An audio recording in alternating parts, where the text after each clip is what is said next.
Hello and welcome back to the channel. Today we're playing Leela Peace Odds, a chess engine that gives you material advantage. There are 14 levels starting with queen and rook odds, all the way up to 2 knight odds. Let's get started with game number 1. Alright, game number 1 we get an immense material advantage. Leela does not have its queen or either of its rooks, so basically we should be able to just trade off pieces very quickly and win the game. We get d5 in response. I could even not bother with trading off pieces and just play super aggressive chess and potentially overpower the engine. But the simple, straightforward way to go about this is just trade off as many pieces as possible, grab pins wherever you can find them. You can see Leela is immediately trying to stop precisely those ideas so as not to allow me to trade off pieces so easily. But we do get bishop d6 offered, which is amusing. It's been a minute since I've played a chess engine, and I do think it's very amusing that human chess principles, for example, trade pieces when you're at material, are recognized by these engines, and you see that crop up every so often. For example, this a6 move stopping bishop to b5, but they think so much deeper than we do that sometimes there are exceptions. I could sit here for hours and probably not be able to explain to you why it decided to play bishop d6. But I do think that dichotomy is very amusing. Sometimes it reads you like a book, and then other times it's just playing engine moves. There's really no other way to describe it other than that. We'll play e4. Again, we're just looking to trade off as many pieces as possible, and so far so good. We took away the king, and with only 2 pieces, as strong an engine as this may be, I'm not feeling all that threatened. Okay, let's just grab free stuff. Oh, and the bishop gets trapped. Okay, I guess I should boot the knight, but then it comes into h3. I mean, none of this can possibly be checkmate, but it all feels kind of annoying. All right, the king comes up to f7. You know what? If the bishop is gone, then the bishop is gone. I'm going for my own species of attack. I'll take here on d7. And with engines, you also definitely have to be aware of any potential stalemating tricks, because if they exist, the engine will definitely at least try for it. All right, we get a5 on the board. We should be a couple of moves away from mate. I should be able to just play anything. Sack all of my pieces, and then just finish this off with a simple ladders mate. With that, we do win game number 1. Let's go to move on to level 2. All right, level 2 admittedly is kind of similar. I may even skip ahead if this one is particularly easy, but instead of having a queen and 2 rooks missing, we have a queen, a rook, and a knight missing. To be frank, I should be able to win this relatively quickly using the exact same ideas. So I'm just going to be very aggressive about looking for piece trades. And okay, we already get some funky moves on the board. Get that bishop out of here. Just develop super aggressively, and we should be completely winning. We'll target the knight, move the bishop back. Literally nothing to be afraid of. Leela does manage to castle. Why on earth would it hang this knight? Am I insane? That's just free, isn't it? Bishop g4, I just moved back. Hello? Did I just put it at like a very low level or something? We'll take here on g6, take back. We should have mate here in a couple of moves. I mean, I don't even care about all that. I'm going for mate on g7. That's check, I move out of the way. Rook to f7, check. Promote to a queen. I mean, this should be just about wraps. Go and play knight d2 so we can defend the rook. We'll go ahead and take back that promoted queen, bring the rook around into the attack, and that is almost checkmate. Is that checkmate? Sure is. All right, with that, we do win game number 2. I might skip ahead to a harder level. All right, of the 14 levels, this is level 9. You can see it's missing both of its knights as well as a rook, but it does have a queen, it does have the pair of bishops, and of course it does have a rook to play with. Now, I should still have an enormous advantage, but I'm curious to see if the engine can come up with anything particularly savvy now that it has some stronger pieces to work with. I'm just going to go ahead and grab the center, target b5. It's willing to give up b5 for a center pawn. I'm happy to do that, sure. I mean, strategically not super advantageous, but I get my king castled relatively quickly. Queen shuffles over. I guess we'll just defend the bishop with a pawn. Pawn forces the bishop out of there, so I guess we do have to move back. And besides that, we'll just sort of keep developing our pieces. All right, bishop comes down, maybe looking for like some tricky bishop to h5 ideas. Does pin the knight, does threaten bishop takes h2. Does look a little uncomfortable, but I'm more amused by the fact that the king is still in the center of the board, so if I can take advantage of that, I definitely will. But of course Leela is not going to hang around and find out what my attack looks like, so it is going to castle out of the way. Just go ahead and trade off that pawn. Now, I can't develop this bishop because I dropped b2, but I can move this bishop back and try to get a trade on the board. It does move out of the way. Again, it is looking for that idea of pinning the knight and then grabbing h2, but what if I set up checkmate in 1? Holy cow. It played that so absurdly fast. I've never seen an engine respond that quickly. Okay, queen d3 obviously threatened mate in 1. Bishop g6 was probably by far the best defense. We'll move the queen back. And of course, I think the engine would take a draw here because it knows that it is not in a position to negotiate. And I guess my question is, how bothered am I really by this pawn getting dropped? I don't think I really care, right? If we get this trade on the board and the bishop takes, sure, you grab a pawn, but you trade a piece in the process. And at that point, it has 3 pieces left, and I still basically have my entire army. So I think I don't care, to be frank. I'm going to develop this bishop now. Originally with the queen on d1, there were no tricks, right? So if we develop this bishop, b2 is just gone. But with the queen on e2 now, it looks at that pawn through the bishop. So should the queen take, I simply have bishop takes h7, discovered check, boom, pick up that queen. So I guess bishop e3. If anything, I invite it to take. Oh, it's going to take on h2. Oh, it can grab the pawn outright because I can never take back without losing the queen. And it's going to play a6. I wonder what the idea is there, that maybe if I should take, the bishop would take, and instead of the queen being able to take back, it would double my pawns. Arrows as good as always. And that really exposes my king. But I don't know if there would actually be follow through there. I don't know. I don't really want to find out the hard way whether or not Leela is capable of checkmating me. I feel like I already have that answer.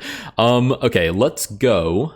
But then again, you know what? I'm going to be testy. I'm just curious. I'm just curious to see what'll happen. Oh, is it just going to take on b2? Because this isn't on the board anymore. And then I get forked. Yeah, that seems likely now that I think about it. It did in fact take on f3, and it offers a trade.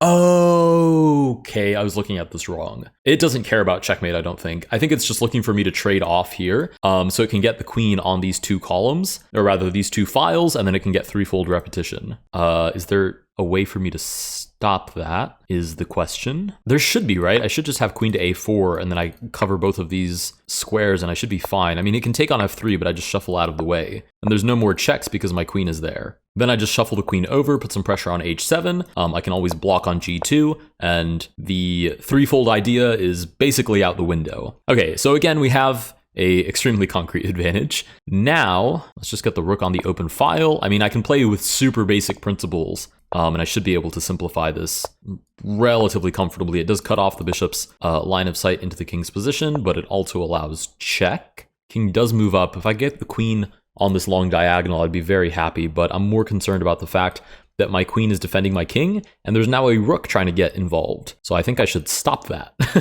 Don't think I should allow that to happen. Rook comes down to c7. I'll offer another rook trade, also line up looking at f7. There have to be winning ideas here. I'm just not seeing them. Yeah, it is uncomfortable that my king is a little exposed, and the problem is engines give you no mercy. So if there's ever a brief moment where, 3-fold repetition becomes possible, even remotely, it will find it, and I have to acknowledge that it will find it. It won't be like a human where if it's 17 moves deep, it might not see it. No, it's going to find it. So this king does have to objectively be defended, not just what I think is defended. So if I play something aggressive like this, oh, I have 30 seconds, check, I move out of the way, check, knight d1? Maybe that's okay. We're going to find out if that's okay. I move out of the way. Oh, and it just defends. Oh, I'm so low on time. Holy cow. This is extremely uncomfortable. Oh, we're just going to sack. We're just going to sack. For some reason, it doesn't even take back. Oh, because it targets the bishop instead. Now it takes back. All right, we're pushing pawns. 22 seconds. I think I can do this, though. I'm pretty confident that I can do this. Go here, and then we'll just line up behind the king. I should have given myself increment. I don't know what I was thinking making this 3 flat. That's the most nonsensical decision I've ever made. Oh, it was 5 flat. I had even more time than I thought I had. Oh, goodness, stop! Stop! Stop advancing! Okay, I can come up here this way. Give me. I move over, and I hide behind my own rook. Then I slide up, slide over with check, advance this. I have 8 seconds. What are the odds? What are the odds? What are the odds? I keep shuffling over. Shuffle over. Whoa! We take. No! That's stalemate! Oh my god, I literally said this earlier in the video, that if there exists a stalemating trap, it's going to find it, and I have to be aware of that. That's so insane. Wow, I still had 5. I thought the game ended because I ran out of time, and then I looked down and saw I had 5 seconds. The king is, in fact, stalemated. Ouch. Okay. Wow, that sucks. Technically, the challenge ends there. Technically. But I don't think I'd be able to sleep at night if this is where the video ends. So I'm going to continue up maybe a level, maybe 2, possibly even 3, depending on how cocky I'm feeling. And I'm going to play a game where I give myself increment because this game was completely winning. I just got absolutely finessed by a 3000 plus elo chess engine at the very end. So we've called it what it is, but let's go to move on to the next level. All right, so this is the third highest level, level 12 out of 14. It's missing a rook and it's missing a knight. Now, in principle, nothing has changed besides the material. I should still be looking to trade off pieces. The biggest difference is that I can't play so gung-ho anymore. I do have to be a little more concrete, and it is taking its time to decide what to do, which is very amusing to me. Okay, it's decided to play g5, so it's going to play as aggressive as possible. Wow, that is aggressive. I'm just going to play here, and queen to h5 is suddenly on the board, and it's going to allow me to check. What is it doing? Maybe it's going to do like a pseudo castle, but it's going to have to play this and fianchetto the bishop. I feel like there's like a lot of turns there that still need to happen. All right, let's just keep developing. We get c6. Oh, it's just going to walk the king over? That's comically simple. I mean, if it works, I guess. We'll castle our own king. And it does, in fact, play king c7. I mean, that might be super concrete. I guess the idea is if that I play check, there's just like this. Or knight here, but then I just take. What happens after check? I have a question. What happens after check? Maybe bishop to e7. Okay, I see. Interesting. This is off to a funky start. I'd really like to not get my queen trapped, and I know I have an affinity for doing precisely that. So I'm going to make sure we always have a way to get out of there. So bishop c4 was targeting e6 with the idea that d5 wasn't possible because of this pin. We're immediately met with f4, which seems to just be hanging a pawn, or at least giving up a pawn. Oh, rook to f8, yeeks. All right, so we've now traded, what, 2 pawns for a bishop? We still have a material advantage, but I can't let that continue to happen. If there's a tactic that exists, again, same thing with the stalemate, I have to assume that Leela is going to be able to find it. So I have to play super concretely. All right, we get pawn to b5, or now we're playing super aggressive on the other side of the board. Queen shuffles back, so the bishop is pinned anew. Let's bring just more pieces into the attack, but I need to do it as concretely as possible. Dry, sandy, boring chess is basically my ultimate goal. Right, we're just pushing its pieces back. I'm going to bring the queen back to home base before we get involved in more tactics that I'm not going to see. Super solid on the king side, knights defending the pawns, pawns also defending the knights. This bishop has been turned into an honorary pawn. We'll see if we can break it loose. Of course, Leela is not going to allow that. All right, it just replaces one pawn with another. All right, I guess, oh my goodness. It's like sending shivers up my spine that I can see the ideas that it's like trending towards, even though they're not on the board yet. So for example, let's look at this bishop. This bishop is doing nothing. Like I said, it's an honorary pawn. I'd love to play c3 and drop the bishop back, get it onto a whole brand new side of the board, basically, a whole new spectrum of squares to look down. But there's a tiny problem with that. If I play c3 before the bishop drops back, that puts the queen and the king on the same diagonal with nothing in between. So Leela does have ideas such as e5, bishop to f5, to pin that queen to the king. Ah, but the knight, you say. Of course the knight is still there. So before e5, it could take on g3 to get rid of that knight and then play out those same ideas. Now again, that's rather deep and it may not even be a completely functional tactic yet, but you can sort of just see how it's getting ready to set up these things, right? The bishops and the rook and the queen are all looking at very similar squares. I don't doubt that this tactic has crossed its radar already. If I centralize my knight, I simply drop f2. The other thing I can do is think about how Leela would play this. But the thing is, I already know how Leela would play this. Leela would just play crushing, slow, choking moves. Like, for example, I can't even play h4 here because I dropped g3. The whole thing is making me rather paranoid. All right, let's play rook to e2, defending f2 before playing knight to e5. In fact, I'm going to double the rooks first. That's crazy. Okay, it's rerouting the rook to the a file, which I guess it thinks it can get some sort of play on. That's an idea that I don't understand. I don't see where it thinks it's going to penetrate the position, but I'll continue by centralizing my knight. All right, pawn to b4. It's really making a lot of progress on the queen side, and I don't see the attacking ideas, so I will ignore it, I guess. Continue to advance my own pieces. If I see a trade, I'll jump on it like a cougar. Push again. Just want to look for more trades. Oh, so that is an idea now. Now, on the bright side, I can just shuffle over, and even after something like bishop f4, I can just block with the rook. It does lose me the exchange. Well, assuming it takes at some point, it does lose me the exchange, but I don't think it's the end of the world. Oh, I can't even... I can't take back without losing the rook. Wait, this might be the end of the world. Oh, no, no, no. Oh, I've been completely out-tacticked. I've invented a new word. Oh my goodness. The weirdest thing is that I think I still might be winning because I have a 2-pawn advantage, but my king is so exposed that it's going to be terribly difficult to justify that. But we'll see. Okay, king to e2. Now I'm up 1 pawn, and in the second I'm going to be up no pawns. Wow, that was fast. That kind of sucks a little bit. Let's play queen to f4, target the bishop, and b4 behind, and it does in fact defend. So this is a little bit of a cheat move because, to be frank, if it had played something like queen to a6 and started bothering my king, I probably would have played it imprecisely. But it did ultimately play bishop to c5 because it thought that this maintains the most advantage. The trick being that I don't have to see why queen to a6 does or doesn't work. I just have to gamble, or accurately gamble, that bishop c5 is safer for Leela and that it can calculate why queen to a6 is not as good as bishop c5. So all that out of the way, my king is still very exposed. Their king is not. I do have passed pawns. I don't know how well I'm going to be able to use them considering this bishop is still basically a b3 pawn. Maybe I play c3 here and try to break loose, get that bishop out at some point. Okay, we do get that trade.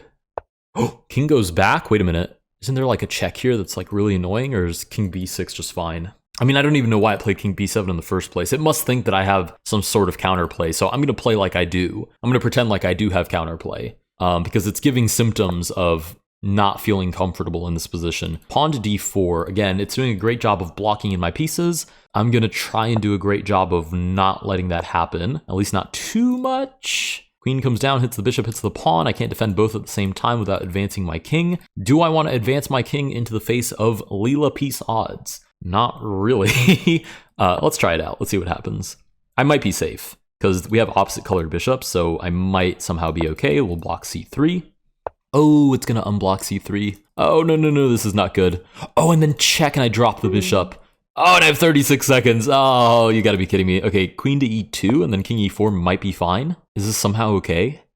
King to e4. My king is the most advanced piece and I'm playing against a chess engine. Oh my goodness, not making good decisions, not making good choices. I'm trying to block the queen off. I have dropped a pawn in the process, but maybe I have this passed g pawn that I can mess around with now. I think it has to reroute the queen and stop me. Right, that's exactly what it's doing. We'll give check, grab d4. We do drop g5 in the process. I'm not even gonna lie, I'm kind of playing for a draw as well now. We'll play check, check again. There's no more checks. Is it not playing for a draw? It might not be playing for a draw. Queen to e2. And as long as it can't checkmate me, I should be fine. Yeah, I don't think it can mate me. All of my pieces are well connected. Right. Check. It can't play king to a6 because there's this discovered check that picks up the bishop. So it does have to move back.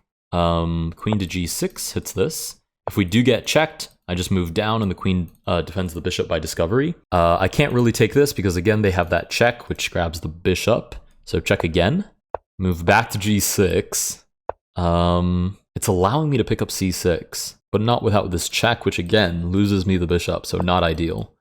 Ooh, bishop moves back. Okay, I'm going to call its bluff. I'm going to call its bluff that it's going to win my bishop. Oh, it's going to win my queen instead! You son of a gun. Wow, okay, never mind. I have to confront the fact that I'm playing a literal chess engine and I can't call its bluff. There's no such thing. It's an engine, for crying out loud.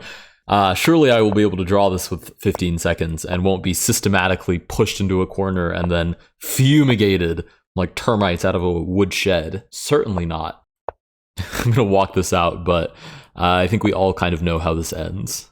All right, there goes the bishop. Didn't need him anyways. Stalemate tricks. Surely it won't just play here and here. All right.